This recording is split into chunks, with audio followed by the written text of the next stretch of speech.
চাঁপাইনবাবগঞ্জে আসলে আপনাদের এই স্পৃহা দেখে, আপনাদের ভালোবাসা, আন্তরিকতা, এবং এই রাতের অর্ধরাত্র প্রায় হয়ে গেল, এখনো বসে আছেন চাতক পাখির মতো। আসলে কবিরের জন্য বসে নেই, আপনারা বসে আছেন কোরআন শোনার জন্য, ঠিক কিনা?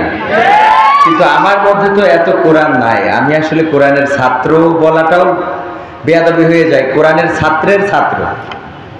তো তারপরেও আপনারা যেহেতু নিয়ে এসেছেন, যতটুকু পারি বলার চেষ্টা করব। থাকবেন ইনশাআল্লাহ? আজকের এই পরিবেশটা সুন্দর করে দিয়েছেন কে? আল্লাহ রাব্বুল আলামিন। আজ কয়দিন ধরে বৃষ্টি দিচ্ছেন, প্রোগ্রাম হয় কি হয় না, মাহফিল হবে কি হবে না, তার মধ্য দিয়েও যে আজকের পরিবেশটা এত ভালো, এর জন্য আমরা অন্তত আজকে আল্লাহর কৃতজ্ঞতা স্বরূপ এখানে বসে থাকা যায় না? যাবে একটা ঘন্টা ইনশাআল্লাহ? যাবে ইনশাআল্লাহ? ইন্নাল হামদালিল্লাহি নাহমাদুহু ওয়া নাস্তাঈনুহু ওয়া নাস্তাগফিরুহু ওয়া নু'মিনু বিহি ওয়া নাতাওয়াক্কালু আলাইহি ওয়া নাউযু বিল্লাহি মিন শুরুরি আনফুসিনা ওয়া মিন সাইয়্যাতি আমালিনা মান ইয়াহদিহিল্লাহু ফালা মুদিল্লা লাহু ওয়া মান ইউদ্লিলহু ফালা হাদিয়া লাহু ওয়া নাশহাদু আন লা ইলাহা ইল্লাল্লাহু ওয়া নাশহাদু আন্না সাইয়্যিদানা মুহাম্মাদান আবদুহু ওয়া রাসূলুহু الذي أرسله بالحق بشيرا ونذيرا وداعيا إلى الله بإذنه وسراجا منيرا فقد قال الله تعالى في كلامه المجيد والفرقانه الحميد সবাই পড়েন আউযু বিল্লাহি মিনাশ শাইতানির রাজীম বিসমিল্লাহির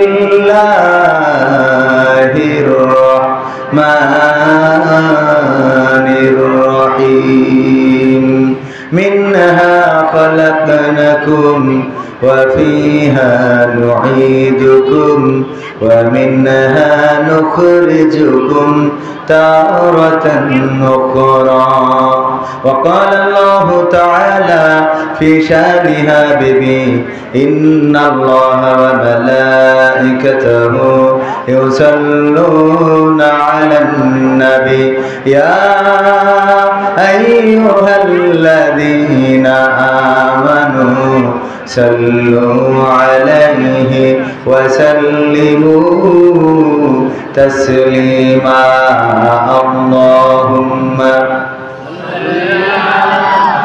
سيدنا مولانا محمد وعلى آله سيدنا এসো হে রাসূল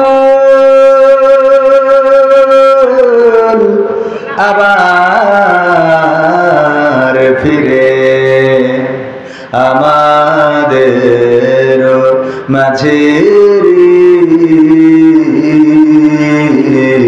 নতুন করে খুতবা দিতে কাবার মিনার পরে আল্লাহুম্মা সাল্লি আলা সাইয়্যিদিনা মাওলানা মুহাম্মদ ওয়া আলা আলি সাইয়্যিদিনা রূপের বড়াই করিস না রে, রূপ চিরদিন থাকে না।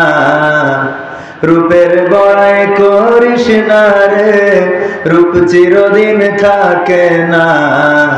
নিজের মুখটা দেখা একদিন হইবে রে তোর যন্ত্রণা। নিজের মুখটা দেখা একদিন হইবে রে তোর যন্ত্রণা। চেহারার বড়াই কইরো না ভাই, রূপ চিরদিন থাকে না। ক্ষমতার বড়াই কইরো না ভাই, চেয়ার চিরদিন থাকে না। নিজের মুখটা দেখা একদিন হইবে রে তোর যন্ত্রণা। নিজের মুখটা দেখা একদিন হইবে রে তোর যন্ত্রণা। সময় হইল বড় শিক্ষক, সব দিবে শিখাইয়া, সুখের জীবন থাকবে না রে, দেখবে না কেউ চাইয়া। সময় হইল বড় শিক্ষক, সব দিবে শিখাইয়া, সুখের জীবন থাকবে না রে, দেখবে না কেউ চাইয়া। মরার আগে মরবি রে তুই, জ্বালা সইতে পারবি না। মরার আগে মরবি রে তুই, জ্বালা সইতে পারবি না। নিজের মুখটা দেখা একদিন হইবে রে তোর যন্ত্রণা। নিজের মুখটা দেখা একদিন হইবে রে তোর যন্ত্রণা। কিসের এত বড়াই তোমার মাটির দেহ লইয়া, ময়রা দেখো পোকামাকড় শেষ করবে সব খাইয়া। কিসের এত বড়াই তোমার মাটির দেহ লইয়া, ময়রা দেখো পোকামাকড় শেষ করবে সব খাইয়া।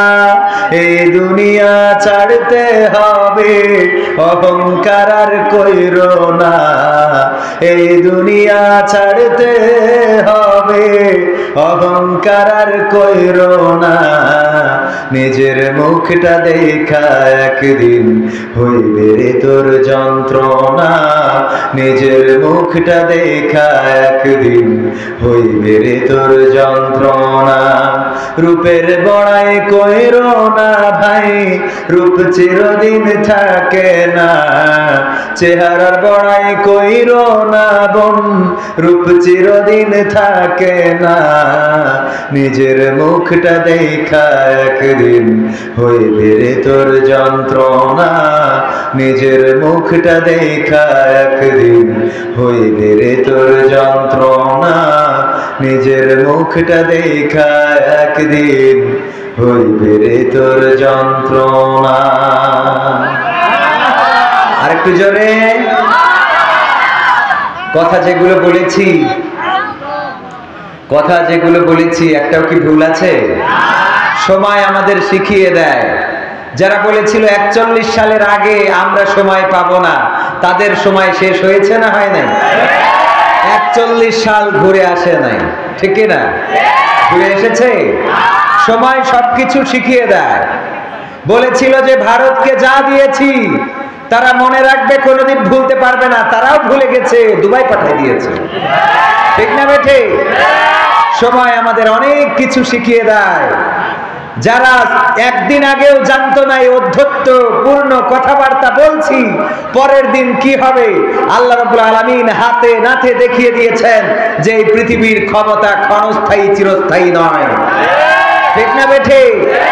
সুতরাং যারা জেলে ভরেছো, জুলুম করেছো, অন্যায় অবিচার করেছো, এই বাংলাদেশে ছাত্রদের বুকে গুলি চালিয়েছো, যারা নির্বিচারে মানুষ হত্যা করেছো, যুগের শ্রেষ্ঠ সন্তানদেরকে ফাঁসির কাস্টে ঝুলিয়েছো, আল্লাহর কসম তোমাদের এরপরেও যদি হেদায়েত না হয়, তোমাদের নসিবে ফেরাউনের মতো আর হেদায়েত নাই।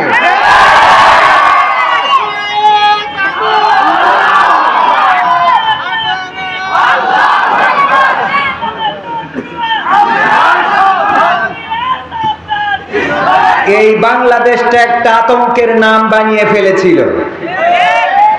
কথা বলতে গেলে ডানে বায়ে তাকানো লাগতো, কে আছে? মসজিদে বসে আলোচনা করতে গেলে ডানে বামে তাকানো লাগতো, কে আছে? রাজপথে মিছিল মিটিং করার কোনো অধিকার ছিল না, আল্লাহর কোরআনের কথা বলার মতো অধিকার ছিল না।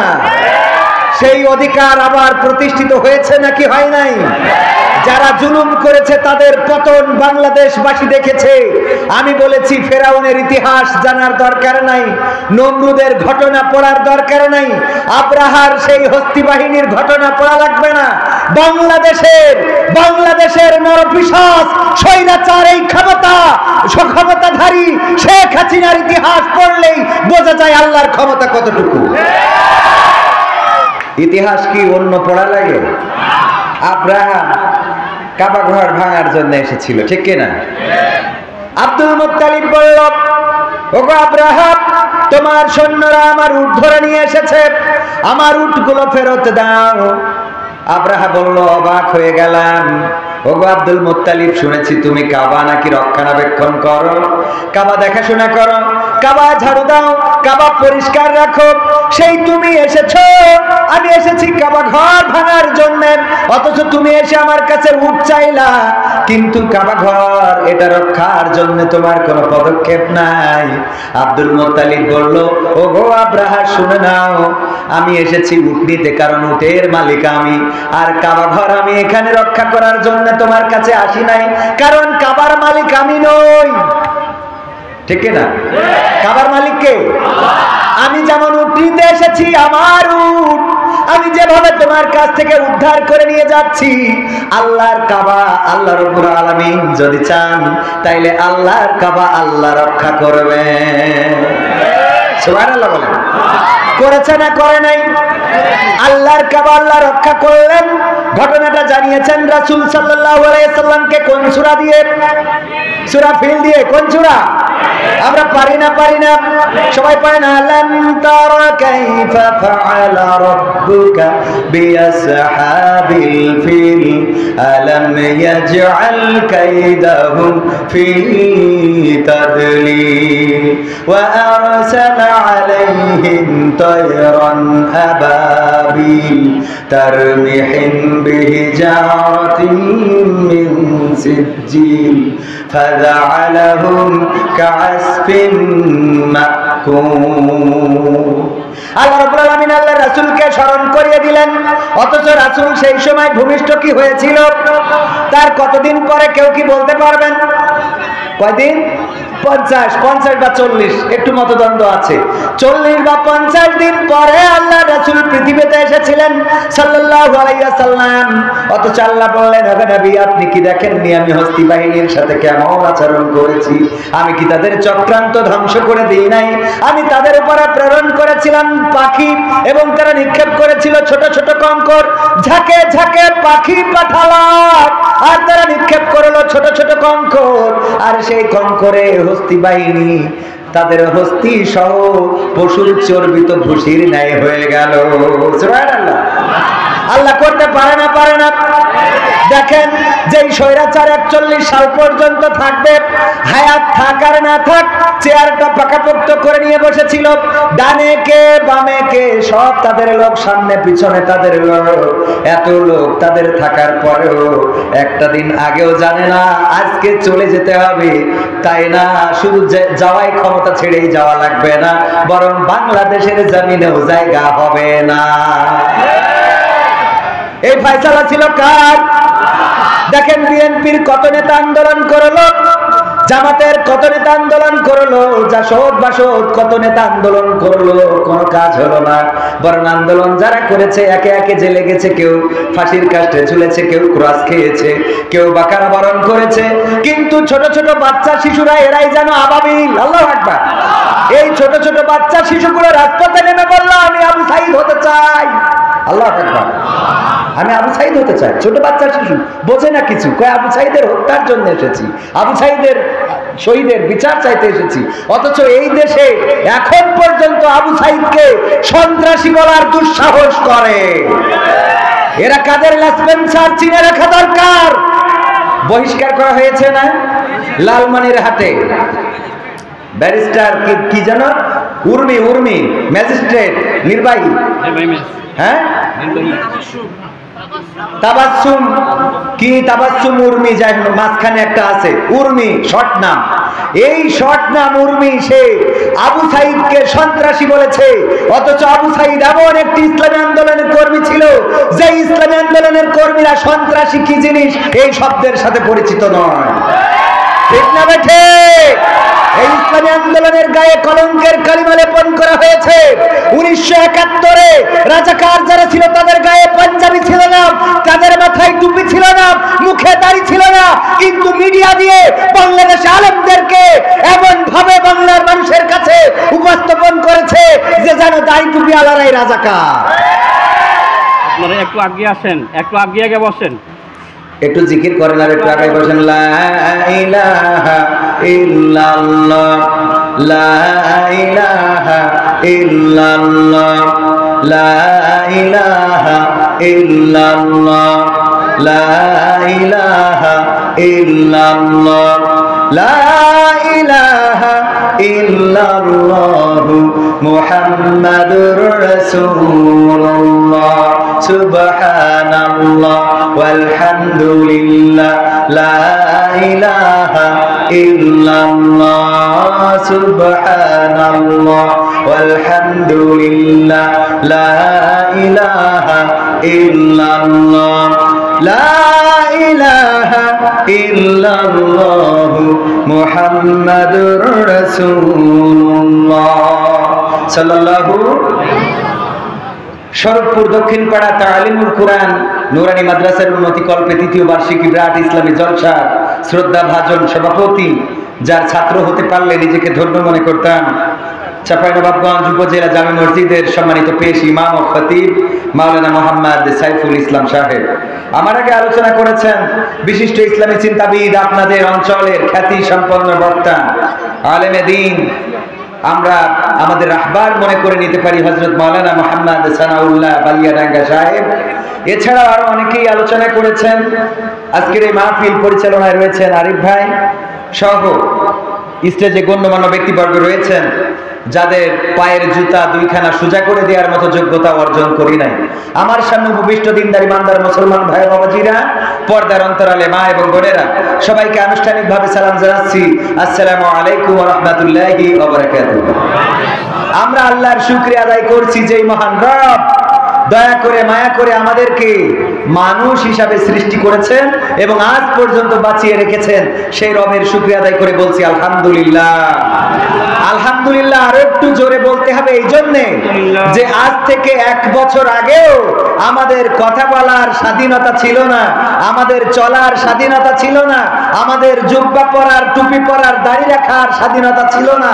এইগুলোর অপরাধে না জানি কখন কোন মামলা, কোন হামলা হয়ে বসে।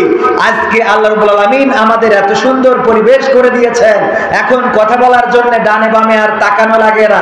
সে আল্লাহর শুকরিয়া আদায় করার দরকার আছে না নাই? সবাই বলেন আলহামদুলিল্লাহ। রব্বানা লাকাল হামদ হামদান কাসীরান তাইয়িবান মুবারাকান ফীহি। সম্মানিত ভাইরা, আল্লাহর শুকরিয়া আদায় করলে কি কোনো ক্ষতি আছে? আল্লাহ রাব্বুল আলামিন নিয়ামত বাড়িয়ে দেন, বলেন সুবহানাল্লাহ, সুবহানাল্লাহ। আবার যদি সুবহানাল্লাহ পড়েন, বুখারী শরীফের হাদিস, আল্লাহ রাসূল সাল্লাল্লাহু আলাইহি সাল্লাম বলছেন, এই পৃথিবীর যত ফাঁকা জায়গা আছে সেই ফাঁকা জায়গা সমপরিমাণ সওয়াব আল্লাহ তার আমলনামায় দিয়ে দেন। এত আস্তে, আরো জোরে সুবহানাল্লাহ। আমরা আল্লাহকে ডাকতে শিখি নাই। আল্লাহকে ডাকলে আল্লাহ রাব্বুল আলামিন ডাকে সাড়া দেয় না, দেয় না? যেটা বলছিলাম, দেখেন কত আন্দোলন গেল, কত লড়াই, কত সংগ্রাম।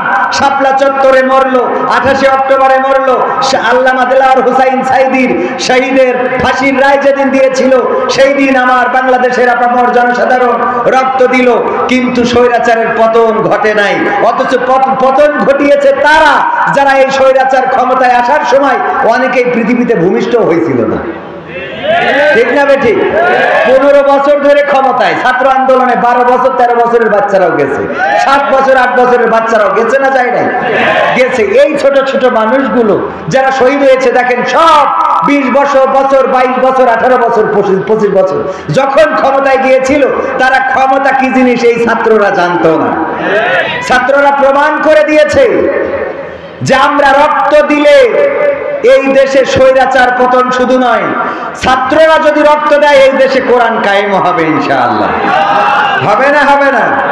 কোরআন কায়েম হবে এবং বাংলাদেশে পূর্ণাঙ্গ ইসলামী রাষ্ট্র কায়েম হবে ইনশাআল্লাহ। যারা 1 তারিখে জামাত ইসলামিক নামক ইসলামী দলটাকে নিষিদ্ধ করলো, তারা 5 তারিখে নিষিদ্ধ হয়ে গেল। ঠিক না ঠিক? খেলা হলো না। চলবে? বলবো কথা? বলা ছাড়া তো উপায় নাই, কারণ এখনো তাদের লেসপেন্সারেরা, তাদের দোসরেরা এখনো বাংলাদেশে আবু সাইদ যে রক্ত দিয়ে বাংলাদেশের ছাত্র জনতার বুকে রক্তে আগুন ধরিয়ে দিয়েছিল, সেই সাইদকে সন্ত্রাসী বলেছে। এই উর্মিকে শুধুমাত্র বহিষ্কার নয়, বরং তাকে আইনের আওতায় এনে সুনির্দিষ্ট এই অভিযোগে তাকে এমন বিচার করতে হবে যেন শেখ হাসিনার লেসপেন্সারেরা বুঝতে পারে শহীদদের রক্তের সাথে বেয়াদবি করা যাবে না।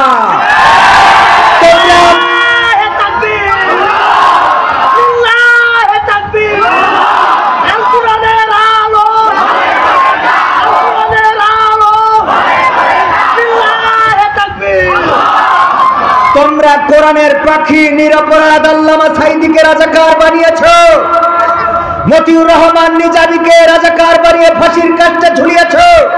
যাদের চরিত্রে কোনো কলঙ্ক ছিল না তাদেরকে তোমরা বানিয়েছো ধর্ষক, তাদেরকে বানিয়েছো জেনাকার, তাদেরকে বানিয়েছো লুটতরাজকারী, তাদেরকে বানিয়েছো হত্যাকারী, তাদেরকে বানিয়েছো খুনি, তাদেরকে বানিয়েছো সন্ত্রাসী। যুগের শ্রেষ্ঠ যারা আলেম তাদের দিয়ে কারাগারগুলো ভরেছো। আমির হামজাকে 3 বছর কারাগারে রেখেছো, মিজানুর রহমান আজহারীকে দেশ ছাড়া করেছো। তোমাদের ইতিহাস বাংলাদেশের মানুষ জানে। তোমরা কাউকে সন্ত্রাসী বলার আগে নিজের বুকের দিকে, নিজের গায়ের দিকে আগে তাকিয়ে নিবা। তোমরা সন্ত্রাসী বলো কোন আন্দাজে? তোমরা আল্লামা সাঈদীকে 13টা বছর কারাগারে রেখেছো, যেই মানুষটাকে জামাত বিএনপি শুধু নয় আওয়ামী লীগের লোকেরাও ভালোবাসে। ঠিক না বেঠে? শুধু আওয়ামী লীগ নয়, যেই আলেমটাকে বাংলাদেশের হিন্দু বৌদ্ধ খ্রিস্টানেরা ভালোবাসে, যারা ইসলাম কবুল না করলেও আল্লামা সাঈদীর ওয়াজ শুনে চোখের অশ্রু ফেলে, এমন অনেক হিন্দু আছে। আমার একজন হিন্দু ভক্ত আছে, বাংলাদেশ পুলিশে চাকরি করে। তৎকালীন সময়েও বারবার বলতো যে আপনার ওয়াজ শুনি আর কান্না করি, আর আল্লামা সাঈদীর ওয়াজ শুনলে তো থাকতে পারি না। আজকেও সেই হিন্দু পুলিশটা, আমি তার নাম বলবো না, সে আমাকে লিখেছে আপনার ঝিকরগাছায় এবার যদি যায়, ঝিকরগাছায় পোস্টিং ছিল, এখন এই দিকে কোথায় যেন কুষ্টিয়া না এই অঞ্চলে কোথায় হয়েছে পোস্টিং, ঝিকরগাছায় যদি আসে তাহলে আমার মাদ্রাসা দেখতে আসবে। হিন্দু মাদ্রাসা দেখতে আসবে। অনেক হিন্দু আছে যারা ওয়াজ শোনে, জানেন কিনা আপনারা? আল্লামা সাঈদী অনেক, এর প্রমাণ কি? সুখরঞ্জন বালি আর কি প্রমাণ দেওয়ার দরকার আছে? যারে রাষ্ট্র সাক্ষী বানাইলো সে নিজের জীবনের নিরাপত্তার কথা না ভেবে সে বলল আমি আল্লামা সাঈদীর পক্ষে সাক্ষী দেব। বিপক্ষে দিতে চাই নাই বলে তাকেও গ্রেফতার করে দাদার দেশে নিয়ে যাওয়া হয়েছিল। দাদার দেশটা যেন সন্ত্রাসীদের আখড়ায় পরিণত হয়েছে। এই দেশে যারা দুর্নীতি করে, অন্যায় করে, অবিচার করে, এই দেশে যারা সন্ত্রাসী করে, এই দেশে যারা লুটতরাজ করে, তাদের অভয়ারণ্যে পরিণত হয়েছে দাদার দেশটা। ঠিক না বেঠে? যেই কয়লা এই দেশে অন্যায় করেছে আর গ্রেফতার হয়েছে সব ভারত দিয়ে পালাতে যেয়ে, ভারতের বর্ডারে যে গ্রেফতার হয়েছে না, মানিক হয়েছে না, হয় নাই? হয়েছে না, হয় নাই? সম্মানিত ভাইয়েরা আমার, আজকে সেই উর্মি সে সন্ত্রাসী বলেছে আমার আবু সাঈদকে, যে আবু সাঈদ 5 ওয়াক্ত নামাজি ছিল, ইসলামী আন্দোলনের কর্মী ছিল, রক্ত দিয়ে প্রমাণ করেছে শহীদ হতে জানি, কিন্তু বাতিলের কাছে মাথা নত করতে জানি না। দুটি হাত উজাড় করে দিয়ে, বুক পেতে দিয়ে প্রমাণ করে দিয়েছেন দুটি হাত মেলিয়ে যে আমাদের এই বুকটা তোমাদের জন্য উন্মুক্ত করে রেখেছি। ঠিক না বেঠিক? ইতিহাস হয়ে থাকবে কার সাথে বেয়াদবি করেছো, যার রক্তের কারণে বাংলাদেশটা স্বাধীন হয়েছে। ঠিক না বেঠিক? আমরা সকল শহীদদের আত্মার মাগফিরাত কামনা করছি, বলেন আমিন। আমি তাদেরকে বলেছি ক্ষমতায় কেউ স্থায়ী হয় না, হোক না সে খালেদা কিবা হাসিনা, সে আরটা চিরকাল থাকে না। ক্ষমতায় কেউ স্থায়ী হয় না, মুজিবুর বেশি দিন থাকেনি, জিয়াউর কেউ তো রাখেনি। ঠিক না বেঠে? মুজিবুর বেশি দিন থাকেনি, জিয়াউর কেউ তো রাখেনি। এরশাদ চলে গেছে পৃথিবী ছেড়ে, এর স্বাদ চলে গেছে পৃথিবী ছেড়ে, কেউ আজ তার কথা কয় না। ক্ষমতায় কেউ স্থায়ী হয় না, হোক না সে খালেদা কিবা হাসিনা, চেয়ারটা চিরকাল থাকে না। ক্ষমতায় কেউ স্থায়ী হয় না, হাসিনা ক্ষমতা ধরে রাখতে আয়না ঘর বানিয়েছিল, জনগণের রোশানলে দাদার দেশে পালিয়ে গেল। হাসিনা ক্ষমতা ধরে রাখতে আয়না ঘর বানিয়েছিল, জনগণের রোশানলে দাদার দেশে পালিয়ে গেল। ডিবি হারুনের পাশে আর, ডিবি হারুনের পাশে আর পরিমণিদের দেখা যায় না।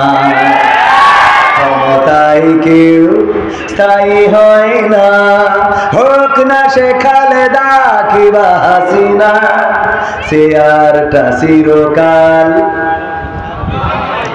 থাকে, চেয়ারটা চিরকাল থাকবে না। আমার আগে যিনি ওয়াজ করেছেন তিনি কিছুক্ষণ আগে এই চেয়ারটা তার ছিল, তার পাওয়ার ছিল না? ছিল না? যতক্ষণ ওয়াজ করেছে আপনারা কিছুই বলতে পারেন নাই যে হুজুর নামেন, সরে যান, চলে যান, এটা বলা সম্ভব হয় নাই। এখন আবার এই চেয়ারে আমি বসলাম, আগামী বছর আবার এই চেয়ারে নতুন অতিথি আসবে নাকি আসবে না? আবার নতুন কেউ আসবে। যখন যে চেয়ারে বসে পাওয়ারটা তার, কিন্তু এই চেয়ারটা স্থায়ী। স্থায়ী স্থায়ী কোথার চেয়ার? কোন জায়গা? কোন জায়গায়? হ্যাঁ, ওই যে এই লোকটা বলতে পেরেছে, ওই যে দেখেন, আল্লাহ দাড়ি বড় করার তৌফিক দিন, বলেন আমি। নামাজ পড়েন ভাইজান 5 ওয়াক্ত? আলহামদুলিল্লাহ। ভাই বলতেছে উপরে চিরস্থায়ী চেয়ার কোথায়? সেটা জাহান্নামের হোক আর জান্নাতের হোক, ঠিক না? সেই উপরের চেয়ারের জন্য আমাদের দৌড়ানোর দরকার আছে না নাই?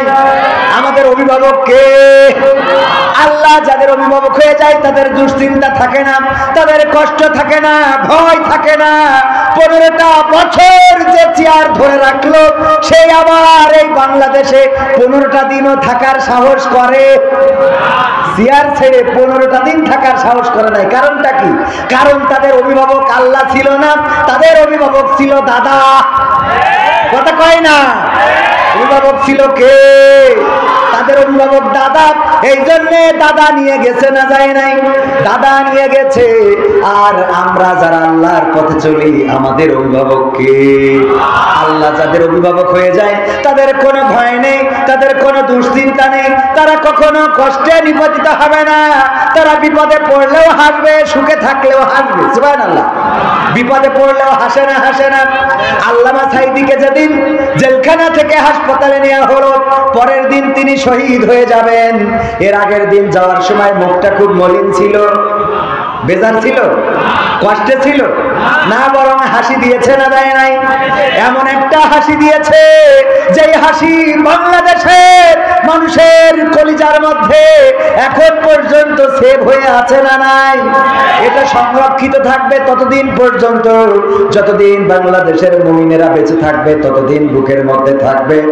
আমার ভাইয়েরা, উদাহরণ দিতে যে মাঝে মাঝে বলি, আমার সভাপতি সাহেব গরু পালন করে। কি পালন করে?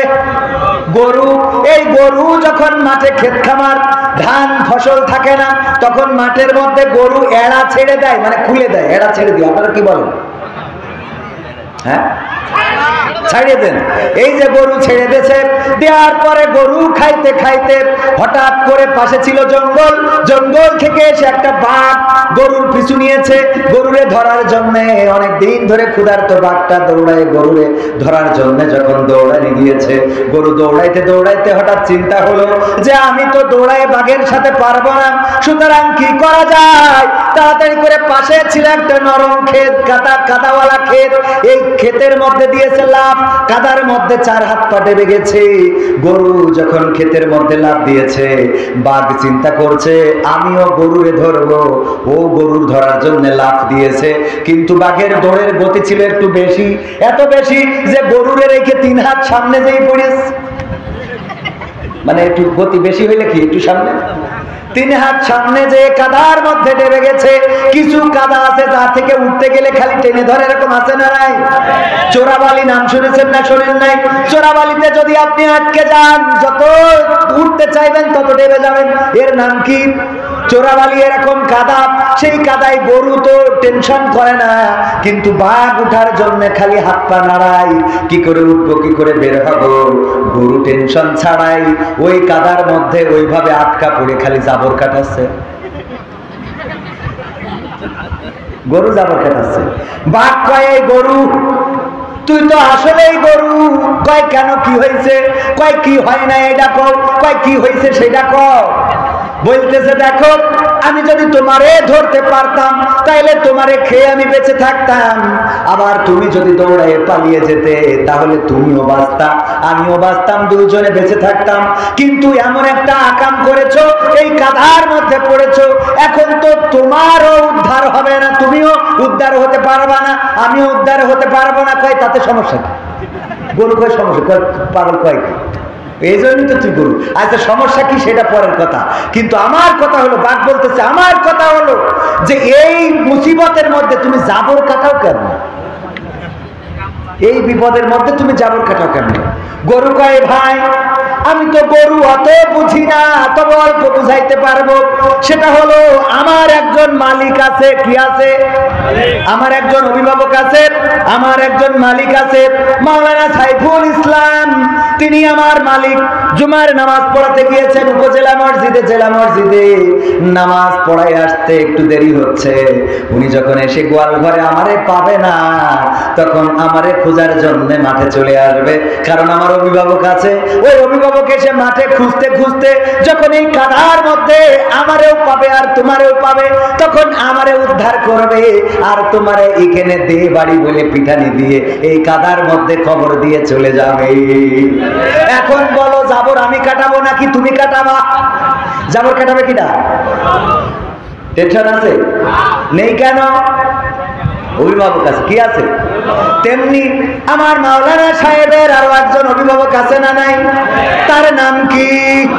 আল্লাহ রাব্বুল আলামিন। যাদের অভিভাবক হয়ে যায় ওরা ফাঁসির কাস্টে ঝুলার সময় কোনো ভয় পায় না, বরং পায়ের উপরে পাটা তুলে গ্রিন টি খায় আর ছেলের কাছে জিজ্ঞাসা করে খোকা ফাঁসির কাস্টে কি লুঙ্গি পরে যাব নাকি পায়জামা পরে যাব? আল্লাহু আকবার। আল্লামা সাঈদী 13টা বছর কারারুদ্ধ ছিলেন, মুক্তি পেতে চেয়েছেন শুধু একটা কারণে, বলেছিলেন আমি কোরআনের ময়দানে আবার ফিরতে চাই। কিন্তু আল্লাহ রাব্বুল আলামিন চান নাই আবার ফিরে আসুক, আল্লাহ নিয়েছেন। আর যারা 13টি বছর কারাগারে এভাবে রাখলো, এই বাংলার জমিনে আল্লামা সাঈদীর কবর হয়েছে। আর এই 13টা বছর ধরে যারা রেখেছে তাদের অনেকের কবরটাও এই জমিনের বুকে হবে না। ঠিক না বেঠে? এমপি আনার নামের একজন এমপি ছিল কালীগঞ্জের ঝিনেদার, নাম শুনেছেন না শোনেন না? আনোয়ার আনার। এই আনার ভারতে গেল, বাংলাদেশে থাকতে ছাত্র শিবিরের একজন ছেলেকে এমন নির্মম ভাবে শহীদ করলো। তার মা যখন বিভৎস দেহটা দেখলো, চোখ দুটো উঠিয়ে নিয়েছে, কান কেটে নিয়েছে, সারা শরীরে অত্যাচার নির্যাতন, টুকরা টুকরা করে কাটা। তার মা চিৎকার করে বলেছিল আমার ছেলেকে যেহেতু মেরেই ফেলবা, চোখ দুটো কেন উঠাইলা? মেরে যখন ফেলবা চোখ দুটো উঠাই তো লাভ, কারণ মারা গেলে তো চোখে দেখতে পাবে না, পাবে তো তার চোখ উঠানোর কি আছে? এই চোখ উঠাইলো, সারা শরীরে নির্যাতন করলো, কাটলো, কেটে খণ্ড বিখণ্ড করলো। সেই ছেলেটার জানাজা বাংলার জমিনে হয়েছে। কিন্তু এই এমপি আনার তারা ক্ষমতায় থাকতে তার ভারতে নিয়ে হত্যা শুধু করে নাই, বরং এক টুকরা গোশত খুঁজেছে তার মেয়ে, যে এক টুকরা গোশত যদি দিতে বাবার জানাজাটা করতাম, আল্লাহ তার জানাজাটাও কবুল করে নাই।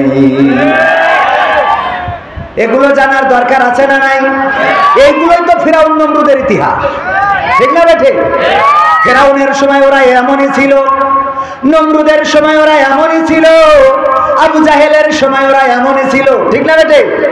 আবু জাহেল, ফেরাউন, নমরুদ ওরা যেমন ছিল, আজ থেকে 100 বছর, 200 বছর, 500 বছর পরে আমার আপনার সন্তানেরা, আমার আপনার যারা জেনারেশন আসবে, তারা ওয়াজ করতে যেয়ে বলবে বাংলার জমিনে এমন একজন ছিল, তার নাম কে? আমি না বলি, আমি না বলি, আপনারা বলেন, এটা বলবে না? বলবে না, কারণ এটা ইতিহাস। তারা বলবে কোরআনের পাখি ছিল আল্লামা সাইদি, যার হাতে মানুষেরা ইসলাম কবুল করত, পথহারা মানুষেরা পথের দিশা পেত। আমার মিজানুর রহমান আজহারীকে ভালোবাসেন কিনা? কিনা হাত দেখতে চাই। লিল্লাহে তাকবীর, লিল্লাহে তাকবীর। আল কোরআনের আলো, আল হাদিসের আলো, হাত নামান। এই যে দেখেন হাজার হাজার তাওহীদি জনতা কোরআনের জন্য মিজানুর রহমান আজহারীকে ভালোবাসি না, বাসি না? সেই আজহারীর কি এমন অপরাধ 4টা বছর, প্রায় 5 বছর মালয়েশিয়ায় থাকা লাগলো? লেগেছে না লাগে না? বাংলাদেশে আসতে পারে নাই। আমির হামজা গতকালকে আপনার অঞ্চলে এসেছিল না, আসে নাই? এই আমির হামজার কি এমন অপরাধ যে অপরাধের কারণে 3টা বছর কারারুদ্ধ করে রাখা হলো? এই মানুষটারে এত কষ্ট দেওয়া হলো, জুলুম করা হলো, নিষ্পেষণ করা হলো। এই ঘটনাগুলো আজ থেকে 500 বছর আগে ফেরাউন, নমরুদ, হামান, তারপরে ওই যে আবু জাহেল, আবু লাহাব, কারুনদের ঘটনা যেমন বলে, তেমন এদের ঘটনাগুলো আমাদের সন্তানেরা আওয়াজ করে করে শোনাবি। বুঝা গেছে তো? সত্য বললাম তো? কোরআনে ওদের কথা আছে না নাই? ইউরিদুনা লিয়ুতফিউ নূরাল্লাহি বিআফওয়াহিহিম ওয়াল্লাহু মুতিম্মু নূরিহি ওয়ালাউ কারিহাল কাফিরুন। আমার আল্লাহ বলছেন ওরা চায়, কারা চায়? কাফেরেরা। কারা? অস্বীকারীরা, অস্বীকারী এখনকার জামানায় আছে না নাই? এখনকার জামানায় যারা অস্বীকারী আছে, আল্লাহ তাদেরকে ইঙ্গিত করে বলছেন ওরা চায় মুখের ফু দিয়ে কোরআনের আলোকে নির্বাপিত করে দেবে, ইসলামের আলোকে মিটিয়ে দেবে, কিন্তু আমি আল্লাহ চাই আমার দ্বীনের আলোকে প্রজ্বলিত করে রাখবো। যতই তাদের বুকের মধ্যে জ্বালাপোড়া হোক না কেন, বলেন সুবহানাল্লাহ। প্রজ্বলিত করে রাখবেন কে? প্রজ্বলিত করে রাখবে কে? এবং রেখেছে নাকি রাখে নাই? আজহারী আবার আসবে ফিরে কোরআনের ময়দানে, আমির হামজা সুর ছড়াবে ওয়াজে আর গানে। 1 বছর আগে বলেছিলাম, আর 1 বছর পরে দুইজনই এখন বাংলাদেশে আছে না নাই? আমরা তাদেরকে ভালোবাসি কিসের জন্যে? কিসের জন্যে? আমি চিনি না আজহারী, চিনি না আনসারী, চিনি না আমির হামজা, কোরআনের পথে কথা বলে যারা তারাই আমার কলিজা। আমরা চিনি না সাইদি, চিনি না সাইফি, চিনি না আমির হামজা, কোরআনের পথে কথা বলে যারা তারাই আমাদের কলিজা। বলো কেমন করে ভুলবো তাদের, যদিও বলো ভুলে যা। বলো কেমন করে ভুলিব তাদের, যদিও বলো ভুলে যা। আমরা চিনি না হেলালি, চিনি না বেলালি, চিনি না আমির হামজা, কোরআনের পথে কথা বলে যারা তারাই আমাদের কলিজা। কেউ ছিল দূরে দূর প্রবাসে, কেউ ছিল কারাগারে, নতুন করে তারাই আবার এসেছে আমাদের মাঝে ফিরে। ফিরেছে না ফেরে নাই? ফিরেছে না ফেরে নাই? কেউ কারাগারে ছিল, কেউ দূর প্রবাসে ছিল, আল্লাহ একজন একজন করে সবাইকে ফিরিয়ে এনেছেন। আজ হোক কাল হোক, চাঁপাইনবাবগঞ্জের মাটিতে আমির হামজা যেমন এসেছে, মিজানুর রহমান আজহারীও ইনশাআল্লাহ। আর যুবকদেরকে কথা শোনাবে, যুবকরা এই সমাজকে পরিবর্তন করতে পারে। ওগো যুবক যারা, আমি আমার যুবক ভাইদেরকে বলতে চাই, কোরআনের জন্য নিবেদিত প্রাণ হতে হবে। প্রতিদিন সকালে উঠে কোরআন না পড়ে দিনের শুরু করা যাবে না। ফজরের নামাজ পড়ে আগে কি খুঁজবেন? এবং এটা শিখিয়ে গেছেন কে? শেখ হাসিনা।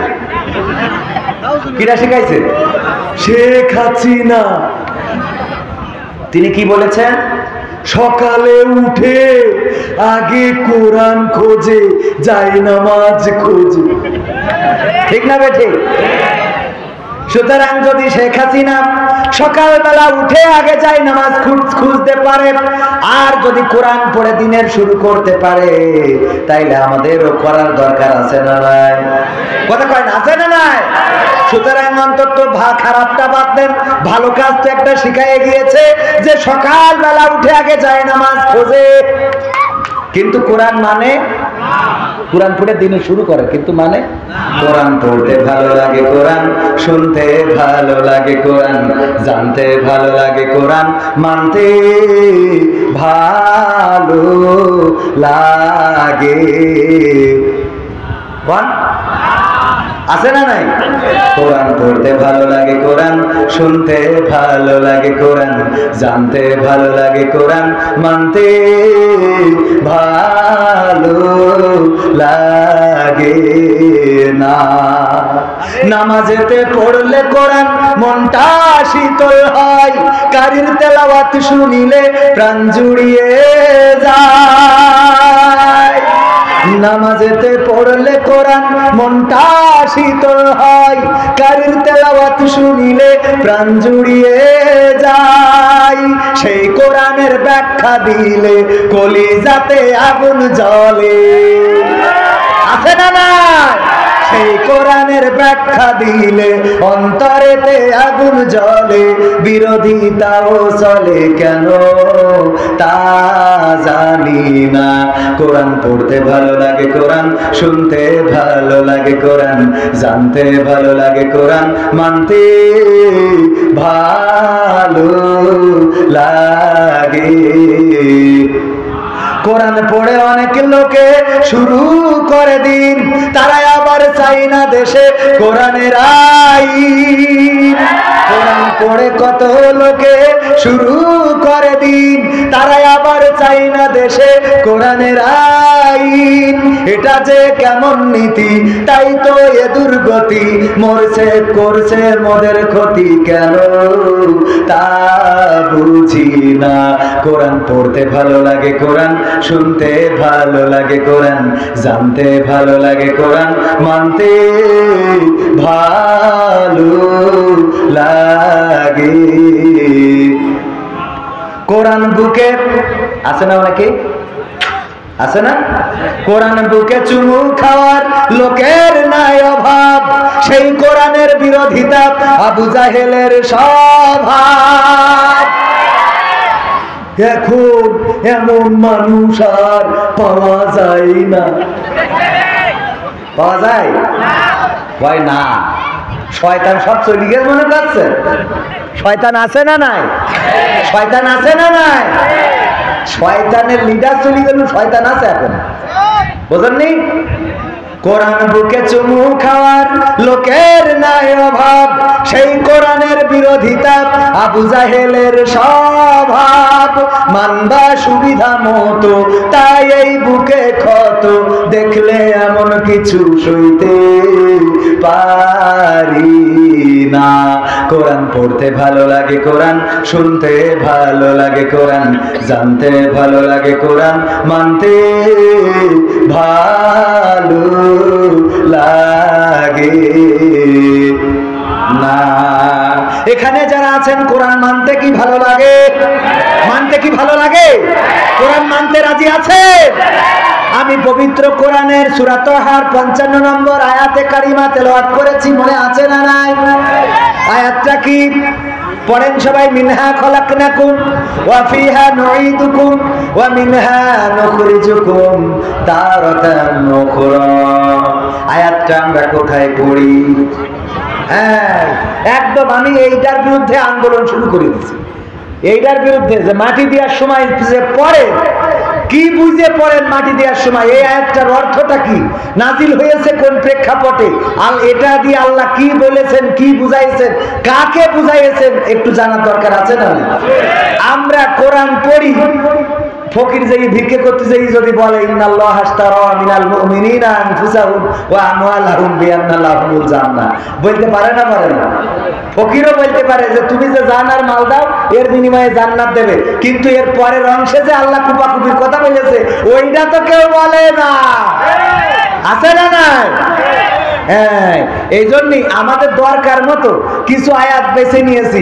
বাসের মধ্যে দেখবেন লিখাত রয়েছে আল্লাহ ধৈর্যশীলকে পছন্দ করেন আল কুরআন। কারণ কি? কারণ আপনি যখন রাজশাহী যাবেন, চাঁপাইনবাবগঞ্জ থেকে গাড়িতে উঠেছেন, জিজ্ঞেস করলেন ভাই সিট আছে? ও বলছে ভাই আছে সিট, সব ভিতরে সব সিট। উঠে দেখেন সিট সত্যি সত্যি আছে, কিন্তু বসার জায়গা নেই। সিট আছে তা বসার জায়গা নেই। তো এখন হঠাৎ রাগ হয়ে গেল, হেল্পার বললো যে সিট আছে ভিতরে ভরা, আপনি সিট খুঁজছেন, অসুবিধা নেই, উঠাইলো জোর করে, উঠাই না? এমন টানাটানি করে যে এক বাসে বাপ ওঠে, এক বাসে ছেলে, এক বাসে মা, এক বাসে বাচ্চা। টানাটানি আছে না নাই? এই টানা আসেন আপনি, হুজুর এই জায়গায় আসেন, হুজুরের টেনে নিয়ে তুলেছে, আর হুজুরের বোধ তুলেছে আর একটা বেনে। এই অবস্থা বাচালারা করে থাকে। তো ওখানে এই আয়াতটা কেন লেখা? যে নিশ্চয় আল্লাহ ধৈর্যশীলদের পছন্দ করেন, অথবা নিশ্চয় আল্লাহ ধৈর্যশীলদের সাথে আছেন, আল কোরআন। হঠাৎ আপনার রাগ হয়ে গেছে, ওই আয়াতটা দেখে মনে হয় জায়গা হেলবারের মাফ করে দিলাম, ওর দরকারের জন্যই এটা লিখে রেখেছে। বাসের দরকারে ধৈর্যশীলদের আল্লাহ পছন্দ করে, এই জন্য আমাদের কিছু আয়াত আছে। ওই ওরা মাঝে মাঝে আমাদের মাননীয় প্রধানমন্ত্রী সাবেক, উনিও ব্যাখ্যা করতেন যে ধর্ম নিয়ে কোনো বাড়াবাড়ি করা যাবে না। এই জন্য হিন্দুদের ওখানে যে বলতো যে মা দুর্গা এবার ঘোড়ায় চড়ে এসেছে, বলতো না? বলতো না? এইবার ফসল ভালো হচ্ছে। দুর্গা পূজা বাংলাদেশে হবে, দুর্গা পূজা, সরস্বতী পূজা, 12 মাসে 13 পূজা, কালী পূজা, যত পূজা আছে হবে। মুসলমানেরা সেই মন্দির পাহারাও দেবে, মন্দিরে কোনো হামলা হবে না। কিন্তু কোনো মুসলমান যে মন্দিরের বাতাসা খাবে আর বলবে মা দুর্গা এবার ঘোড়ায় চড়ে এসেছে, এইটা কিন্তু মানা হবে না। মানা হবে? এইটা মানা হবে না। আপনার দায়িত্ব আছে, যাবেন, তাদের নিরাপত্তার জন্য তাদের খোঁজ খবর নেবেন, প্রতিবেশী তাদের খোঁজ খবর নেওয়ার দরকার আছে না? না, তাদের উপরে যেন হামলা না হয়। অধিকাংশ জায়গায় দেখা যায় হামলা করেছে, মন্দিরে মূর্তি ভেঙেছে, ধরা খাওয়ার পরে দেখা যায় লুঙ্গি খুললি এখনো নুনু কাটিনি। তার মানে ওরা ওই একই মা ওগের লাগাই দিয়েছে আর একজন যে ভাঙো। কারণ মুসলমানরা ওই মন্দিরে মূর্তি ভাঙতে যাবে কোন দুঃখী? কথা কয় না। এখনো মুসলমানদেরই তো মুসলমান বানাতে পারলাম না, তা হিন্দুদের পাড়ায় মুসলমান বানাবো কখন? আজান হইলে এই অঞ্চলের সবাই কি মসজিদে চলে যায়? এই গ্রামের সবাই কি কোরআন পড়তে পারে? যারা পারে সবাই কি অর্থ সহ পড়ে? যারা অর্থ সহ একটু পড়ে তারা কি কমপ্লিট কোরআন মানে? তো তাহলে আমরা তো আমাদেরই এখনো ভালো করতে পারিনি, তো মূর্তি ভেঙে করবো কি? কথা কয় না। আমাদের ও ভাঙতে হবে কে জন্য? মসজিদটা এখনো ভরাতে পারলাম না। ও ভাঙছে কারা? আমাদের শত্রু যারা, ওইগুলো ভাঙছে তারা। ওইগুলো ভেঙে মুসলমানদের গায়ে কলঙ্কের কালিমা লেপন করতে চায়। তারা মিডিয়াকে দেখাতে চায় যে এই দেশে সংখ্যালঘুরা সুখে নাই। আমার যুবকেরা বলবো, আসছে এই যে দুর্গা পূজা, এই দুর্গা পূজাতে প্রতিটা যুবক হাতে লাঠি নিয়ে মন্দিরের সামনে পাহারা দিতে হবে। যদি মন্দিরে করে মূর্তি ভাঙার জন্য কেউ প্রবেশ করে, তাহলে তার হাত পা গুড়িয়ে দিতে হবে। এটাই মুসলমানদের দায়িত্ব। করা যাবে? এটা করা যাবে তো ইনশাআল্লাহ। কিন্তু কোন মুসলমান মূর্তি বানাতে পারবে না। কোন মুসলমান বাবার নামে, পিতার নামে মনে মনে মূর্তি বানাবে, এটা হবে। এই মূর্তিগুলো বাংলাদেশের মানুষ দেখতে চায় না। এই জন্য বিভিন্ন জায়গায় ওইগুলো সরাই দিয়ে কোন জায়গায় সুবহানাল্লাহ, কোন জায়গায় আলহামদুলিল্লাহ আছে না নাই? এইগুলো বললে সওয়াবও আছে না নাই? কিন্তু এমন কিছু বানানো হয়, যাই হোক সেদিকে না যাই। আমি যে আয়াতে কারিমা তেলাওয়াত করেছি আপনাদের প্রায় সবারই মুখস্থ, কারণ এই আয়াতটা আমরা যখন কবরে কাউকে নামাই তখন আমরা এই আয়াতটা পড়ি, বলি যে ওগো মানুষ, ওগো সভাপতি, ওগো কবির বিন সামাদ, ওগো বক্তা, ওগো মাইকালা, ওগো লাইটালা, শোনো, এই মাটি থেকে তোমাকে সৃষ্টি করা হয়েছিল, আবার এই মাটিতে গেড়ে দেয়া হলো, আবার একদিন এই মাটি থেকে জীবন্ত করে উঠানো হবে। এই মরা মানুষের যখন বলেন, আমার বিশ্বাস ও যদি কথা বলতে পারতো অথবা হাতটা বের করতে পারতো কাপড় থেকে, ঠাস করে থাবা বসাই দিত। কেন বসাতো?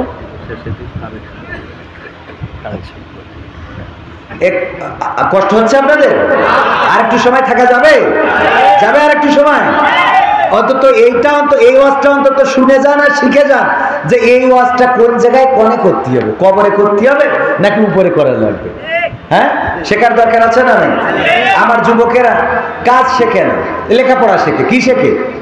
লেখাপড়া শেখে, কাজ শেখে না। যার জন্য লেখাপড়া করে বেকার ঘুরে বেড়ায়, বাবার বোঝা, মায়ের বোঝা, বিয়ে করার জন্য টেনশন করতেছে, তারপরে বিয়ে দিচ্ছে না, কারণ যেহেতু কোনো কর্ম করে না, তার বিয়ে দিয়ে বউরে খাওয়াবে কি। এই জন্য যুবকদের কিছু শেখার দরকার আছে না নাই? যারা লেখাপড়া করে আমার ছাত্ররা, ওরা যদি লেখাপড়ার পাশাপাশি বিকালে বিকালে একটু ফার্মেসিতে সময় দিত, তাও অন্তত ওখানে ওষুধের দামগুলো জানতো। লেখাপড়া শেষ হওয়ার সাথে সাথে যতদিন চাকরি না হয়, চাঁপাইনবাবগঞ্জে একটা ফার্মেসি খুলে বসলে সেখানে রুজি আছে না নাই? রুজি আছে না নাই? ওই লেদ মেশিনে যে ওয়েল্ডিং এর কাজ করা যায় না, আমার যুবকেরা কাজ শিখতে চায় না। আমি চিন্তা করেছি যুবকদের এতটুকু বলবো, লেখাপড়ার পাশাপাশি কোনো কিছু করেন, একটা ড্রাইভিং শেখেন। আমি নিজের গাড়িটা নিজে চালাই, আমার গাড়িটা আমি এখানে কিন্তু চালিয়ে আসছি, আমার গাড়িটা আমি চালাই, আবার আমি ওয়াজ করি, আমি গান গাই, আমি লিখি। এই যে লিখেছি কবির বিন সামাদের লেখা ঠিকানার গান, 100-র উপরে ইসলামী সঙ্গীত আছে, যেগুলো এখানে গাইতেছি আছে, আপনারা এখান থেকে নিতে পারবেন, সংগ্রহ করতে পারবেন। তো আপনাদের এই বইগুলো, এটা আমি লিখেছি, আমি গাচ্ছি, আমি বলছি, আমি ড্রাইভিং করছি। এত কিছু যদি করতে পারি, আমার যুবকেরা পারবে না, এটা আমি বিশ্বাস করি। সুতরাং প্রতিটা যুবককে কর্মমুখী হতে হবে। রাজি আছেন? ওগো যুবকেরা, বাবার বোঝা হওয়া যাবে না, মায়ের বোঝা হওয়া যাবে না। যদি কর্ম করো, আল্লামা আমাদের মিজানুর রহমান আজহারি ভাইয়ের মালয়েশিয়ার সেমিনারে আমি যোগ দিয়েছিলাম। আজহারি ভাই বললেন যুবকদের উদ্দেশ্যে, কর্ম করলে কোনো লজ্জা, লজ্জা আছে অলসতায়। কিসে? অলসতায়, অকর্মণ্যতায় লজ্জা আছে, হাত পাতায় লজ্জা আছে, ফুটানিতে। কর্মে কোনোদিন কোনো লজ্জা আছে? যে কর্ম করে সে তো পরিশ্রম করে খায়। আল্লাহ রাসূল সাল্লাল্লাহু আলাইহি সাল্লাম পরিশ্রমকারীদের ভালোবাসতেন। একদিন একজনের সাথে মুসাফা করলেন, হাতটা খুবই শক্ত। রাসূল সাল্লাল্লাহু আলাইহি সাল্লাম বললেন, তোমার হাত এত শক্ত কেন? বলল যে আমি পরিশ্রম করি এই দুটি হাত দিয়ে। বলল, আল্লাহ রাব্বুল আলামিন তোমাকেই ভালোবাসেন, কাসিমু হাবিবুল্লাহ। আল্লাহ তোমাকে বন্ধু রূপে গ্রহণ করেছেন, যারা পরিশ্রম করে তাদেরকে আল্লাহ বন্ধু মনে করেন। বলেন সুবহানাল্লাহ। সুতরাং আমরা পরিশ্রম করতে দ্বিধাবোধ করব, দ্বিধাবোধ করব। ভাইয়েরা আমার, যে আয়াতে কারিমা আমরা পড়ি, কবরে যে ওই মৃত মানুষটা যদি হাতটা বের করতে পারতেন, থাপ্পড় দিয়ে দিত। এই কারণে ওগো বাংলাদেশের মানুষেরা শুনে নাও, ওগো চাঁপাইনবাবগঞ্জবাসী শুনে নাও, যদি ওই মরা লাশটা হাতটা বের করতে পারত, তাইলে হাত বের করে থাপ্পড় দিত। যদি কথা বলতে পারত, তাহলে বলতো, ওগো আমার চাঁপাইনবাবগঞ্জবাসী, তোমরা আমাকে সাবধান করতেছ যে একদিন মারা যাওয়া লাগবে, কবরে ঢুকাবে, কবর থেকে উঠাবে। আমি তো মারা গেছি, কবরেও আজকে ঢুকানো হয়ে গেল, আমার তো খেলা ফাইনাল। বরং সাবধান হওয়ার দরকার তোমাদের। কথা কয় না? ঠিক না বেঠিক? সাবধান হওয়া দরকার কাদের? যে মারা গেছে। ধরেন একজন অ্যাক্সিডেন্ট করেছে, ট্রেন রোড এখানে আছে না নাই? ট্রেন রোড রাজশাহীতে আছে না নাই? এই ট্রেন রোডে কেউ একজন কাটা পড়লো, পা বিচ্ছিন্ন হয়ে গেল। তখন সভাপতি যে বলল, দেখো ট্রেন যখন যায়, ওখানে পা যদি আটকে যায় তাহলে কেটে দ্বিখণ্ডিত হয়ে যায়। এই ওয়াজ শোনাচ্ছে তাকে যার পা দুই খণ্ড হয়ে গেছে। ওর মিজাজ খারাপ হবে না? হবে না? যার পা দুই খণ্ড হয়ে গেছে, ওরে যদি বলে যে পা দ্বিখণ্ডিত হয়ে যাবে ট্রেন রোডে যদি তুমি পড়ো, তারে এই ওয়াজ শুনাইলে বলবে, চাচা এই ওয়াজ আমারে শুনাই লাভ নেই, আমার তো পা দুই খণ্ড হয়েই গেছে। ঠিক না বেঠিক? যে মারা গেছে তারে আমরা যে বললাম, মিনহা খলাকনাকুম ওয়া ফিহা নুইদুকুম ওয়া মিনহা নুখরিজুকুম তারাতান উখরা। ওই মরা মানুষ তো মারাই গেছে, তাকে কবরে রাখা হয়েছে, আর ওই কবর থেকে একদিন উঠানো হবে। এটা তো তার জন্য চূড়ান্ত হয়ে গেছে। এই আয়াতটা মরা মানুষের জন্য নাজিল হয় নাই, বরং এই আয়াতটা নাজিল হয়েছে আল্লাহ রাব্বুল আলামিন মুসা আলাইহিস সালাতু সালামকে দিয়ে ফিরআউনের কাছে এই আয়াতটা শুনিয়েছিলেন। বলেন সুবহানাল্লাহ। কাকে শুনিয়েছেন? ফিরআউনকে। আর আমরা শোনাই কাকে? সবচেয়ে বড় ক্ষমতাধর যে ছিল ফেরাউন, এত ক্ষমতাধর যে নদীর মধ্যে রাস্তা হয়ে গেছে। এটা তো শুনে, এটা দেখে হঠাৎ করে মনের মধ্যে একটু ভয় জন্মাইতে পারে না যে নদীর মধ্যে কিভাবে রাস্তা হয়? তার মধ্যে কোনো ভয় আসে নাই। ও বলছে এই রাস্তা আমার আব্বা করেছিল না। এই রাস্তা আমার বাবার করা নামও। যখন মাঝখানে গেল তখন নদী একাকার হয়ে গেল, সাগর একাকার হয়ে গেল, আর সেখানে চুবানি খেয়ে মারা গেল। এই ফেরাউন কতটা অধ্যত্বপূর্ণ আচরণ তার ছিল যে নদীর মধ্যে এই কি হচ্ছে তোমাদের ওই উল্লেখ কর। আর একটু সময় 10-15 মিনিট থাকা যাবে না, বেশি সময় নেব না, একটুখানি বসেন। হ্যাঁ আমাদের আমাদের একটু পরে পরে, হ্যাঁ এগুলো পরে, এখন না, এখন না, পরে শোনা। ভাইয়েরা আমার একটু মনোযোগ দেন, সামান্য সময়। ফেরাউনকে আল্লাহ রাব্বুল আলামিন মুসা আলাইহিস সালামকে দিয়ে পাঠিয়ে বললেন, যাও ফেরাউনকে সাবধান করো, কারণ সে বর্ডার ক্রস করেছে, বাউন্ডারি ক্রস করেছে। বলল যে আমার তো কণ্ঠে জড়তা রয়েছে, আমি ভালো করে কথা বলতে পারি না। আল্লাহ, আমার ভাই হারুনকে কি আমার সাথে দেয়া যায়? আল্লাহ বলল, হারুন কি তোমার থেকে বক্তা ভালো নাকি? বলল, তা আলহামদুলিল্লাহ, খুবই ভালো। বলল, ঠিক আছে, হারুনকেও সাথে নাও। বক্তার দাম আল্লাহর কাছে আছে না নাই? কথা কয় না, আছে না নাই? আরেকটু জোরে বলেন, আছে না নাই? বক্তার দাম আল্লাহর কাছে আছে বলে মুসা আলাইহিস সালাম যখন বলল, আল্লাহ আমার তো কণ্ঠে একটু জড়তা আছে, কথা বলতে গেলে আমার জিহ্বা একটু আউড়িয়ে যায়, এই জন্য আমার ভাই হারুনকে সাথে দিল। আল্লাহ বলল, যাও যে সতর্ক করো। মুসা বলল যে আল্লাহ, যদি ফেরাউন শুনতে না চায় তাহলে তারা কিভাবে বুঝাবো? তখন আল্লাহ বলল, বুঝাবা। মিনহা খলাকনাকুম ওয়া ফিহা নুঈদুকুম ওয়া মিনহা নুখরিজুকুম তারাতান নুখরা। ও ফেরাউন, শুনে নাও, এই মাটি থেকে তোমাকে সৃষ্টি করা হয়েছে, আবার একদিন এই মাটির মধ্যে তোমাকে ঢুকিয়ে দেয়া হবে, আবার একদিন এই মাটি থেকে তোমাকে জীবন্ত করে উঠানো হবে। তোমার এই অহংকার কিসের? তোমার এই ক্ষমতা কিসের? তোমার এই গর্ব কিসের? তুমি কেমন করে রব দাবি করো? তুমি কেমন করে আল্লাহর সাথে প্রতিযোগিতা শুরু করে দাও? ওগো ফেরাউন, তুমি তো এই মাটির তৈরি, আবার মাটিতে ঢুকবা, আবার মাটি থেকে একদিন উঠবা। এই ওয়াজ মুসা আলাইহিস সালামকে দিয়ে করিয়েছেন কাকে? সবাই জোরে বলেন, কাকে? আর আমরা সেই ওয়াজটা শোনাচ্ছি কাদের? মরা মানুষের পুরা উল্টাই ফেলেছি। মরা মানুষের শুনাইলাম, অথচ আমরা কোনদিন শেখ হাসিনাকে শুনাইলাম না, কোনদিন ওবায়দুল কাদেরকে শুনাইলাম না। তাদের শুনানোর দরকার আছে না নাই? মন্ত্রীরা সব কোথায় গেল? কোথায় কাদের কাকা? তাদের ছাড়া দেশটা কেমন লাগে ফাঁকা ফাঁকা, ঠিক না বেঠে? ওরে এমপিরা সব কোথায় গেল? কোথায় কাদের কাকা? তাদের ছাড়া দেশটা কেমন লাগে ফাঁকা ফাঁকা, তাদের ছাড়া দেশটা কেমন লাগে ফাঁকা ফাঁকা। পালাবো না, প্রয়োজন হলে ফখরুলের বাসায় গিয়ে উঠবো। হ্যাঁ, পালাবে না, যাই না তবু দেখা। পালাবে না, যাই না তবু দেখা। তাদের ছাড়া দেশটা কেমন লাগে ফাঁকা ফাঁকা, তাদের ছাড়া দেশটা কেমন লাগে ফাঁকা ফাঁকা। আইন মন্ত্রী আটকে গেল আইনেরই ফাঁকে, দাড়ি ছাড়া দরবেশের ভণ্ড ভণ্ড লাগে, ঠিক না বেঠে? আইন মন্ত্রী আটকে গেল আইনেরই ফাঁকে, দাড়ি ছাড়া দরবেশের ভণ্ড ভণ্ড লাগে। শুনছি কত নেতা নেত্রী খাইতেছে ভাই ডান্ডা, বিচারপতি কালামানিকের ফাটিয়েছে আন্ডা, ঠিক না বেঠে? কথা কয় না, আরো জোরে।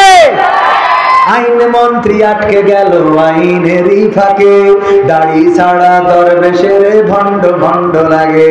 শুনছি কত নেতা নেত্রী খাইতেছে ভাই ডান্ডা, বিচারপতি কালামানিকের ফাটিয়েছে আন্ডা।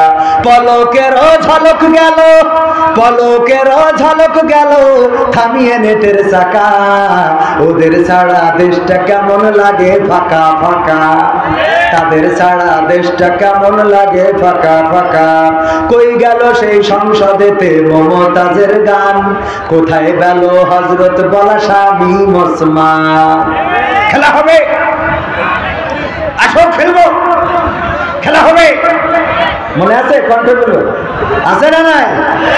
কই গেল সেই সংসদেতে মমতাজের গান, কোথায় গেল হযরত বলা স্বামী ওসমান, ইনুমে নন্দীপুর মনি আছে কারাগারে, পাপ করিলেও বাপ কখনো ছাড়ে কি আর তারে, ছাড়ে ছাড়ে। কই গেল সেই সংসদেতে মমতাজের গান, কোথায় গেল হযরত বলা স্বামী ওসমান, ইনুমে নন্দীপুর মনি আছে কারাগারে, বাপ করিলেও পাপ কখনো ছাড়ে কি আর তারে। কোথায় গেল স্পিকারের দৃষ্টি আঁকা বাঁকা, তাদের ছাড়া দেশটা কেমন লাগে ফাঁকা ফাঁকা, তাদের ছাড়া দেশটা কেমন লাগে ফাঁকা ফাঁকা। কোথায় গেল আরাফাত আর ব্যারিস্টার সুমন, কথা বলার সময় তারা করে নিয়োজন, ঠিক না বেঠে? গরু বেচছে ঠেকা দিব, গরু বেচছে ঠেকা দিব, তোমরা খাইবা। হ্যাঁ, কই গেল সেই আরাফাত আর ব্যারিস্টার সুমন, কথা বলার সময় তারা করে নিয়োজন। মুরগি কবির খাইছে ধরা, জাফর ষাঁড় কোথায় আছে, গোপনে কি সেও গেল মোদি দাদুর কাছে। কোথায় গেল আলমের, কোথায় গেল আলমের কাড়ি কাড়ি টাকা, তাদের ছাড়া দেশটা কেমন লাগে ফাঁকা, লাগে না লাগে না? ফাঁকা ফাঁকা লাগে, ফাঁকা ফাঁকা লাগে না। ওদের ওই কমেডি পূর্ণ ডায়ালগ গুলো এখন আর শোনা যায় না, ঠিক না বেঠে? কমেডি পূর্ণ সেই ডায়ালগ, মাসুদ তুমি কি ভালো হবে না, হ্যাঁ? সে মাসুদ আছে কিন্তু যে ভালো হতে বলিল তারই খবর না। আল্লাহ সবাইকে হেদায়েত নসিব করুন, বলেন আমিন। তাহলে এই ওয়াজ কোথায় করব? এই আয়াত আমরা কবরের কাছে যে মরা মানুষকে শোনাইলে সে তো আর সাবধান হতে পারবে, তার আর সাবধান হওয়ার সুযোগ নাই। সুতরাং এই ওয়াজ কাকে শোনাতে হবে? আমার যুবকেরা, তোমরা যখন ফেব্রুয়ারি মাস আসবে, লাইলাতুল ফেব্রুয়ারি আছে না নাই? 14 ফেব্রুয়ারি কি লাইলাতুল ভালোবাসা দিবস।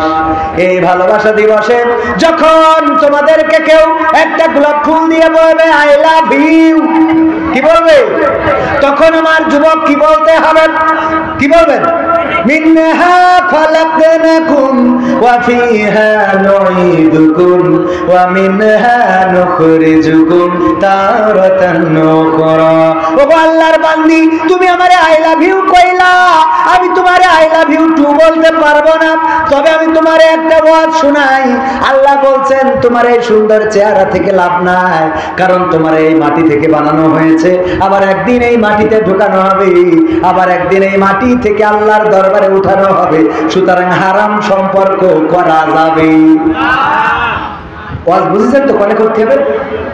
এবার দেওর ভাবি, ভাই থাকে বিদেশে, ভাবি বললো ও দাওরা কতদিন হলো তুমি আমার খবর নিলা না রে। এরকম ভাবি আছে না নাই? ওরে স্বামী আমার যেমন তেমন, দেওরাই আমার মনের মতন গোরে, গান আছে না নাই? হ্যাঁ, এই দেওরারে যখন ভাবি বলবেন ওগো দেওর, ওগো আমার দেবর কতদিন হলো তুমি আমার খবর নাও না, তোমার ভাই বিদেশি, এতদিন হয়ে গেল তোমারে দেখা পায় না, তুমি কেন আমার একটু খবর নিতে আসো না গো? তখন ওই দেওর এটা বলবে না, ও ভাবি আমি আসবা আনে, এটা বলা যাবে? ওই দেওর কি বলতে হবে? মিনহা খলাকনাকুম ওয়া ফিহা নুঈদুকুম ওয়া মিনহা নুখরিজুকুম তারাতান উখরা। ওগো ভাবি, কেমন করে তুমি আমারে ডাকতে পারো, কেমন করে তুমি আমারে ভালোবাসার প্রেম নিবেদন করো? ওগো ভাবি, তুমি কি জানো না তোমাকে এই মাটি থেকে বানানো হয়েছে, আবার একদিন এই মাটিতে ঢোকানো হবে, আবার একদিন এই মাটি থেকে তোমাকে জীবন্ত করে ওঠানো হবে। সুতরাং ভাবি সাবধান হয়ে যাও, আমার সাথে তোমার কোনো কিছু হবে না, হবে নারী। বুঝা গেল তো? এইটা গেল যুবকদের ওয়াজ। তাইলে বৃদ্ধদেরও আছে না নাই? বুড়ো বয়সে অনেকের ভীমরতিতে চাগান দেয় না যে দোকানে বসে দেখবেন বিড়ি টানে, হুকো টানে। আগে হুকো ছিল, এখন হুকো নাই, হুকা নাই, এখন বিড়ি টানে, সিগারেট টানে। বিড়ি খোর, সিগারেট খোরকে এই বৃদ্ধ মানুষ যারা আছে তাদের কাছে যে বলতে হবে, এই যে সুদ টান দিচ্ছেন, মিনহা খলাকনাকুম ওয়া ফিহা নুঈদুকুম ওয়া মিনহা নুখরিজুকুম তারাতান উখরা। এমনি ভাবে যারা সুদ খায়, সুদখোর আছে না নাই, ঘুষখোর আছে না নাই। পুলিশেরা এখন রাস্তায় দাঁড়াইলে জ্যাম পড়ে আছে, দেখো পুলিশেরা মোটরসাইকেলের উপরে বেশি গল্প করছে, আর এখন কাজে মন বসে না রে, কাজে মন বসে না। আমি বললাম কেন কাজে মন বসে না? বলছে দেখেন হুজুর, আগে যখন ডিউটি করতাম তখন ডিউটির মধ্যে মুসাফা করতাম, ডিউটিও হইতো, সোয়াবও হইতো, ডিউটি হইতো। এখন তো সোয়াব নিতে পারি না, কারণ এখন হ্যান্ডসাপ করলেও সেই সোয়াব পাই না, মজা পাই না। কেন কই সোয়াব হইতো? আর আল্লাহ বলেছে দোয়া করো, রব্বানা আতিনা ফিদ দুনিয়া হাসানাতাও ওয়া ফিল আখিরাতি হাসানা ওয়া কিনা আযাবান নার। আল্লাহ বলছে আমার কাছে দোয়া করো, হে আমাদের রব, তুমি আমাদের দুনিয়ার কল্যাণ দাও, আখিরাতের কল্যাণ দাও। এই জন্য যখন মুসাফা করতাম, মুসাফার মধ্যে আখিরাতের কল্যাণ সওয়াব হতো, আর দুনিয়ার কল্যাণ কিছু কথা কয় না, হইতো না। এখন মুসাফা করলে খালি সওয়াব হয়, আখিরাতের কল্যাণ হয়, কিন্তু দুনিয়াটা পাই না। এই জন্য এখন ডিউটিতে মন বসে না রে। এই জন্য জ্যাম পড়ে, যানজট পড়ে গো।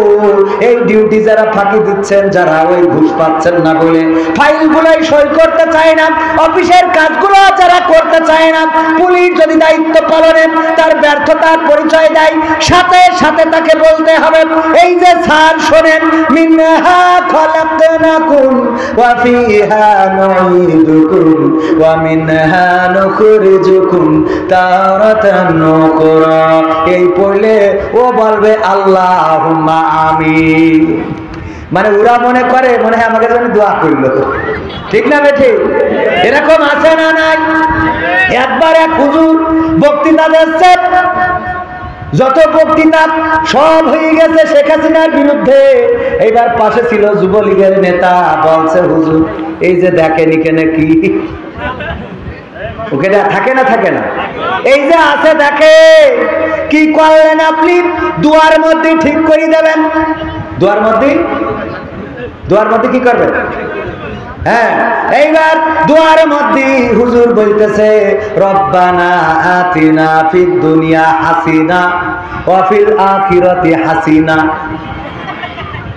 মাশাআল্লাহ মাশাআল্লাহ। নাম কি বাবু?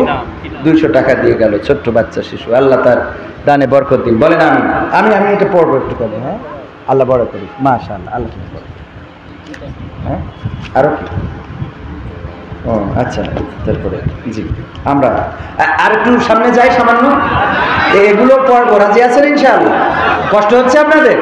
চাঁপাইনবাবগঞ্জে এসে কথা বলে যত মজা পায়, অন্যান্য জেলায় আসলে এত বেশি মজা পাওয়া যায় না। চাঁপাইনবাবগঞ্জবাসী, তারপরে সন্ধ্যা থেকে বসে আছেন এখানে, ওয়াজ শুনতেই আসেন নাকি আপনারা রাত 12টার পরে? ওই যে বাবাজিদের মনে হয় একটু পিসাপে চাপ ধরেছে, 2-1জনের, তাই না? 2-1জনের কি চাপ ধরেছে? আর একটু বলবো সামনে? আমি তো যুবকদের জন্য কিছু গান গাইতেছিলাম, তুমি যার লাগিয়া এমবি ভরো তার তো বাটন শোনার দরকার আছে না নাই? কয়েকটা নতুন গান যা শোনাবো ইনশাআল্লাহ। তো তার আগে একটুখানি আপনাদের কাছে যদি বলি, সেটা হলো চাঁপাইনবাবগঞ্জ মানেই তো ইসলামের উদাহরণ, ঠিক না? 1984-তে, তাই তো? 1984 সেকেন্ড পাকিস্তান, 1985 মানে আমি 84 বলবো, 85-তে এই চাঁপাইনবাবগঞ্জের ছাত্র সমাজের সাথে শ্রমিকেরা জীবন দিয়ে প্রমাণ করেছিল যে আমরা জীবন দিতে জানি, রক্ত দিতে জানি, কিন্তু কোরআনের বেইজ্জতি মানি না। মনে আছে আপনাদের? ভারতের হাইকোর্টে কোরআন অবমাননা, কোরআনের বিরুদ্ধে রিট জারি করেছিল। রিট দায়ের করা হয়েছিল, সেখানে তার বিরুদ্ধে বাংলাদেশের মুসলমান তারা গর্জে উঠেছিল, ফুঁসে উঠেছিল। সেদিন চাঁপাইনবাবগঞ্জবাসী তারা রাজপথে নেমে রক্ত দিয়ে প্রমাণ করে দিয়েছিল, রক্ত দিতে জানি, শহীদ হতে জানি, কিন্তু আল কোরআনের অবমাননা মেনে নিতে জানি না। সেই মুসলমান এখনো আছে না নাই? 1952-তে বুকের রক্ত ঢেলেছি, 1952-তে বুকের রক্ত দিয়ে প্রমাণ করেছিলাম এই বাংলাদেশের মাটি রক্তে রঞ্জিত করে দিতে জানি, বাংলাদেশের সবুজ ঘাসকে লাল করে দিতে জানি, পিচ ঢালা কারো পথে জমাট বাঁধা রক্তের ছাপ ফেলে দিতে জানি, কিন্তু মায়ের ভাষার অধিকার ছেড়ে দিতে জানি না। 1971-এ রক্ত দিয়ে প্রমাণ করেছিলাম আমরা লাখে লাখে শহীদ হতে জানি, জীবন দিতে জানি। শহীদ হয়ে বাংলাদেশের মানচিত্র রক্ষা করতে শিখেছি। জীবন দিতে চাও, জীবন দিতে পারো, কিন্তু বাংলাদেশের মানচিত্রের এক কণা মাটির অধিকার ছেড়ে দিতে জানি না।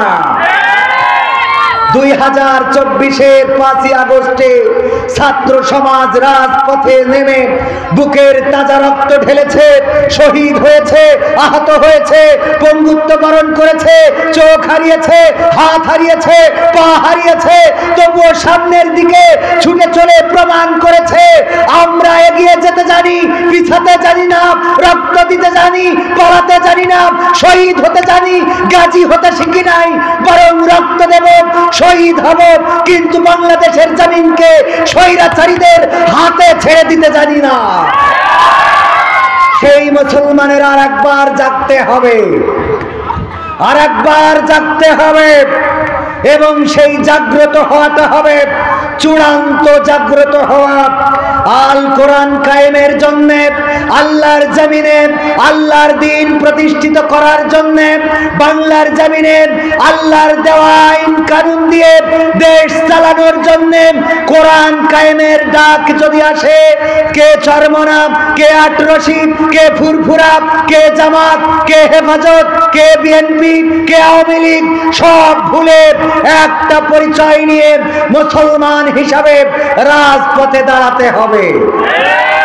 শুধু রাজপথে দাঁড়ালে হবে না, ওই দিন যদি আমাদের উপরে গুলি চালানো হয়, আমাদেরকে গ্রেফতার করা হয়, আমাদের দিয়ে কারাগার ভর্তি করা হয়, আমরা কারাগারে যেতে রাজি থাকব, রক্ত দিতে রাজি থাকব, রক্ত ঢেলে দেব, রক্তের সাগরে সাঁতার কেটে কেটে একটি রক্তাক্ত বিপ্লবী কালেমার পতাকা, কোরআনের পতাকা বাংলার জমিনে উড়াতে রাজি কারা কারা? দুটি হাত দেখতে চায়।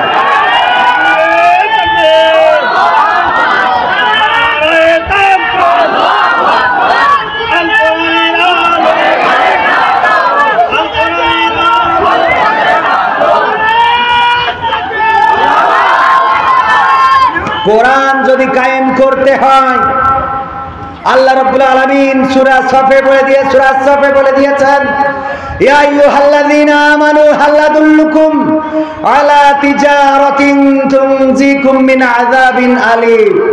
ও ঈমানদারেরা, আমি কি তোমাদের একটা ব্যবসা ধরিয়ে দেব, যে ব্যবসা করলে কঠিন জাহান্নামের ভয়াবহ আযাব থেকে বেঁচে যাবে?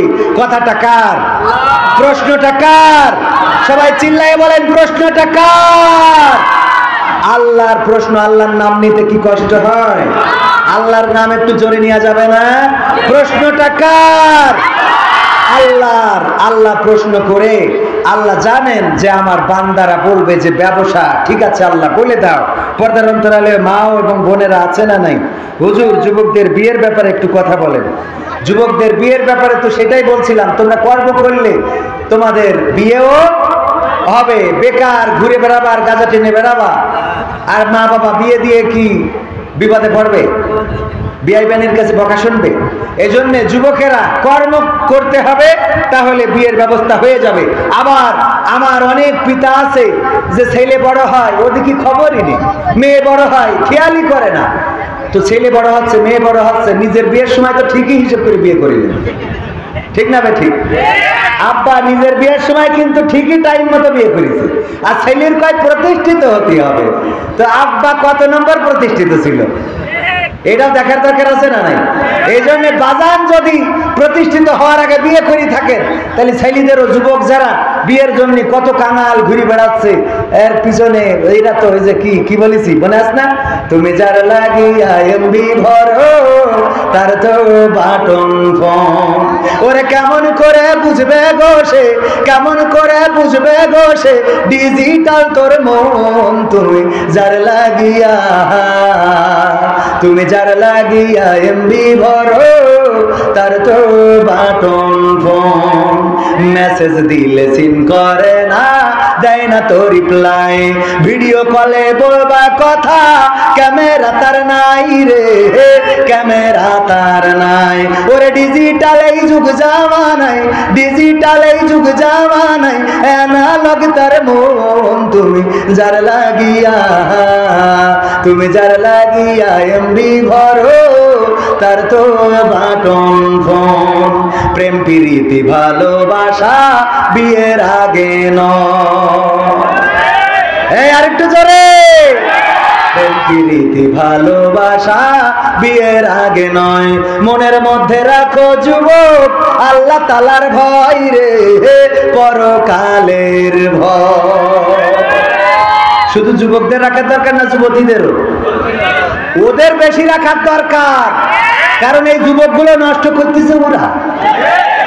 14 ফেব্রুয়ারি যে একটা ফুল নিয়ে যেয়ে দাঁড়ায়, okay I love you too, ওরে টু, ও টু মানে তো দুটো, মানে এটা দিয়ে দুটো হইলো। আই লাভ ইউ টু মানে কি, এইটা দিয়ে আমার দুটো হইলো, এরপরে আই লাভ ইউ 3, তারপরে 4, এরকম আছে না নাই?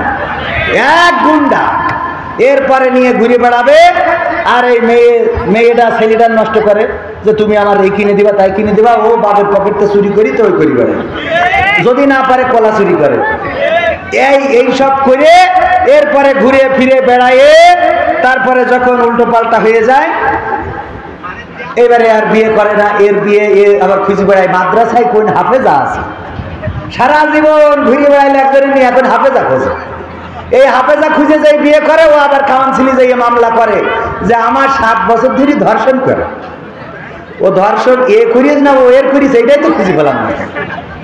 তুমি 7 বছর ধরে ধর্ষণ করে কিভাবে, কথা কয় না, ধর্ষণ করলে তো একবার নাই জোর করিয়ে, বাবা এত কথা তো খুলে বলা যায় না, মানে বুঝে নিতেই হবে। তো 7 বছর ধরে কেমনে কি করে হইল, বরং এই যুবকের মামলা করা উচিত যে 7 বছর ধরে তুই এর যা করে ফেলে দিছিস, এর তো এরম হয়ে গেছে। হ্যাঁ, আগে যা একটু শরীর স্বাস্থ্য ছিল এখন টিংটিঙে হয়ে গেছে। আগে যদি কেউ চিকনা থাকতো তাইলে মানসি বলতো যে এই তুই কি খাস না নাকি, আর এখন কেউ চিকনা থাকলে কয় তুই কিছু খাওয়া ধরেছিস নাকি, ঠিক না বেটে? বলে তুই কি কিছু খাওয়া ধরেছিস, এরা হয়ে যাচ্ছিস কেন, বলে না বলে না।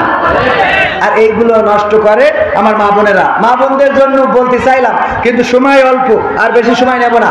মা বোনদের শুধু এতটুকু বলবো, আজকালকের ছেলেরা বই নিয়ে আর বসে না, ও বাবা গুগলে সার্চ করিয়া পড়ে, ওরে একালের মেয়েরা কোরআন হাদিস ধরে না, আমার এখনকার মা বোনেরা কোরআন হাদিস পড়ে না, ও আল্লাহ টিকটকে ভিডিও ওরা করে, ঠিক না বেঠে? এদিকে নাই আছে, এদিকেও টিকটক করে। টিকটক করে মানে কি, স্বামী থাকে বিদেশে আর ও থাকে দেশে, টিকটকে আর একজনের সাথে হ্যাঁ স্বামী ওদিকতে টাকা পাঠায়, এই টাকা নিয়ে এর সাথে যত ফাতরামি করেছে, স্বামী যেদিন দেশে আসবে এর আগের দিন হাওয়া হয় না, হয় না? এবার স্বামী গান গায়, আমি পারি না আর পারি না, আমি কেন মরি না, আজরাইল কি চিনে না আমারে গো, আমি পারি না আর পারি না, হয়তো 2 দিন পরে মরবো, আগে মরলে কি ক্ষতি, ওরে দুনিয়ার এই রং তামাশা বুঝলাম না এক রতি, আমার ঘরের রমণী সে যে কাল নাগিনী, ঘরের রমণী সে যে কাল নাগিনী, 8 লাখ টাকা নিয়ে ভাগিয়াছে রে, আমি পারি না আর পারি না। গায় না গায় না, এখন গান গাই বেড়ায়, আমি পাকা মকুতাগার, বিদেশে যাইয়ে টাকা পাঠাইছে বোর কাছে, মার কোনোদিন দেয় নাই, ভাইয়ের দেয় নাই, মসজিদে দেয় নাই, মাদ্রাসায় দেয় নাই। ওর যদি মসজিদ থেকে ফোন করে বলেছে বাবা মসজিদ যাই ছাদ দেবো 10টা ব্যাগ সিমেন্ট দেওয়া যায়, কয় ভাই রে খুব কষ্ট করি টাকা ইনকাম করি 10 ব্যাগ চালিয়ে হয়ে গেল। এইবার যেই বউ 8 লাখ নিয়ে যায় তখন এবার আমি পারি না, আর পারি না। আছে না নাই? আপনাদের এদিকে তো না। তারপরে কি লিখেছে দেখি, কিরণমালা স্টার জলসা টাপুর টুপুর মায়ের বাঁধন। হুজুর মেয়ের কি এগুলো, মেয়েরা কি এগুলো দেখতে পারবে? হ্যাঁ, একই সহ্য না করে পারা যায়। কিরণমালা স্টার জলসা টাপুর টুপুর মায়ের বাঁধন, এইগুলো কি মেয়েরা দেখতে পারতে? ছেলেকে আর কি দোষে? ছেলেরা বাদ ঠিক খালি মেয়েরা দেশ কেন? মানে ছেলেরা অন্য কিছু নাকি? আর ওরা মুসলমান? হ্যাঁ, এই এগুলো যেগুলো দেখে এগুলো তো শুধু এগুলো দেখে না, ও হাতে করে জাহান্নামের টিকিট কাটে। ঠিক না বেঠে? এইগুলো দেখতে পারবে, অসুবিধা নেই। যদি সে মনে করে যে আল্লাহ আমার জাহান্নামের দিক অসুবিধা নেই, তাইলে সে দেখতে পারবে। যে জাহান্নাম নিতে চায় তার তো এ দেখা ছাড়া উপায় নেই, কথা কয় না? যে জাহান্নামে যাইতে চায় সে এই দেখা ছাড়া আর কোনো রাস্তা আছে? তো যে মেয়েরা জাহান্নামে যেতে চায় তারা এগুলো দেখতে পারবে, তাদের জন্য জায়েজ। কিন্তু যে জান্নাতে যাইতে চায় তার জন্য এটা না জায়েজ। মনে থাকবে তো? তাহলে এটা দেখাও জায়েজ। কি জন্য জায়েজ? যদি জাহান্নামে যাওয়ার ইচ্ছা থাকে তাহলে তার জন্য জায়েজ, আর যদি জাহান্নামে না যেতে চায় তাহলে তার জন্য হারাম। তো যাই হোক, এখন আমি আর একটু কথা, মানে মনে যাচ্ছে কত কথা বলবো, কত গান এখনো। এখানে যে নতুন গান মনে হচ্ছে অন্তত আর একটা গান শোনাবো আর একটা। আচ্ছা আচ্ছা আচ্ছা আচ্ছা ঠিক আছে, শোনাচ্ছি। তার আগে একটা কথা বলি। সভাপতি সাহেব উনার বাড়িতে ইঁদুর হয়েছে। ইঁদুর কি হয়েছে? উনি একটা বিড়াল নিয়ে গেছে, বিড়ালটা তার ডিউটি হলো যেন ইঁদুর ধরে। তো বিড়াল খাই দেয়, ইঁদুর ধরে না। হঠাৎ একদিন বিড়ালের বলতেছে তোরে আনিছি কিসের জন্য? তোর আনলাম তো বাড়ি ইঁদুর হয়েছে তাই ধরার জন্য, তুই সারাদিন খাস দাস ফুর্তি করি বেড়াস, ইঁদুর ধরিস না কেন? তো বিড়ালের মধ্যে একটু বিবেক জাগ্রত হয়েছে, ঠিক আছে আজকে থেকে ইঁদুরের পিছনে দৌড়ানি শুরু করবো। ইঁদুরে যখন দৌড়ানি দেয়, ইঁদুররা বলছে আমরা তো এতদিন ভালো ছিলাম, এখন তো বেকায়দা হয়ে গেল। বিড়াল তো এতদিন ভালো ছিল, আমাদের কিছুই বলতো না, এখন আবার দেখি আমাদের পিছনে লেগেছে। কি করা যায়? একজন পরামর্শ দিলে একটা জনসভা ডাকে। তো ইঁদুর বলছে জনসভা ডাকলে লোকজন হবে না, বলছে পোস্টার করি চাপাই নবাবগঞ্জে মেরি দেবানে, জেনে যত ইঁদুর আছে সব আসবে না। পোস্টার করিয়ে লাগাইতেছে যে জনসভা ইঁদুরদের জনসভা, বক্তা আসবে যশোর থেকে, কবির বিন সামাদ মার্কা একজন। তো এখন এই জনসভা কনে হবে? আমার সভাপতির রান্নাঘরের সেনসাইড, আপনারা কি বলেন? সানসাইড। এই সানসাইডের উপরে রাত 12টার পরে ইঁদুররা সব এক জায়গায় হয়েছে। সভাপতির ভাষণে বা প্রধান বক্তা বলতেছে ভাইয়েরা আমার, এতদিন আমরা ভালো ছিলাম। হ্যাঁ, এতদিন আমরা তো ভালো ছিলাম, আমাদের অসুবিধা ছিল না। সভাপতির বাড়িতে খাচ্ছিলাম, ঘুরছিলাম, বেড়াচ্ছিলাম এবং বাচ্চা দিচ্ছিলাম। কিন্তু একটা বিড়াল হাজির হয়েছে, এই বিড়াল তো এখন আমাদের আর সহ্য করতে পারছে না, তার জলে তো তার এখন জলে। এই জন্য কি করা যায়? হ্যাঁ যুবকেরা, তো এখন কিছু তো যুবক ইঁদুর ছিল, ওরা বলতেছে হুজুর আমাদের সিদ্ধান্ত হইলো বিড়ালের মারি ফেলতে হবে। বিড়ালের কি করতে হবে? বিড়াল বলছে যদি মারতে হয় তাহলে তো তাকে ধরা লাগবে, না ধরলে তো মারা যাবে। আমির হামজাকে যদি মারতে হয় রিমান্ডে নিতে হয়, ধরার দরকার আছে না নাই? আল্লামা সাইদিকে যদি মারতে হয় ধরার দরকার আছে না নাই? আগে ধরে তারপরে মারে, এমন না যে আগে মারে তারপরে ধরে, এরকম করে। আগে ধরে তারপরে মারে, তো ধরতে তো হবে। ধরার জন্য কে কি করবা? একজন পিছন থেকে বলছে হুজুর আমার নামটা লেখেন, আমি গোমস্তাপুর থেকে এসেছি, অসুবিধা নাই, আমি বিড়ালের লেজটা টেনে ধরবো। কি টেনে ধরবে? লেজ টেনে ধরবে, লেজ টেনে ধরবে। আর একজন বলছে হুজুর আমার নামটা লেখেন, আমি বাঁ পাশের পাটা টেনে ধরবো। এ পাশ থেকে একজন বলছে হুজুর আমার নামটা লিখে নেন, আমি পিছনের ডান পাশের পাটা টেনে ধরবো। তারপরে বলছে তারপরে আর কে কোথায় ধরবেন, কে কোথায় ধরবেন? সামনে থেকে একজন বলছে হুজুর আমার নাম লেখেন, যেহেতু আমি সামনে আছি আমি সামনের ডান পাশের পা ধরব। আর একজন এখানে ছিল, সে বলছে প্রধান বক্তা সাহেব আপনি আমার নামটাও লিখে রাখেন, আমি সামনের বাঁ পাশের পাটা টেনে ধরব।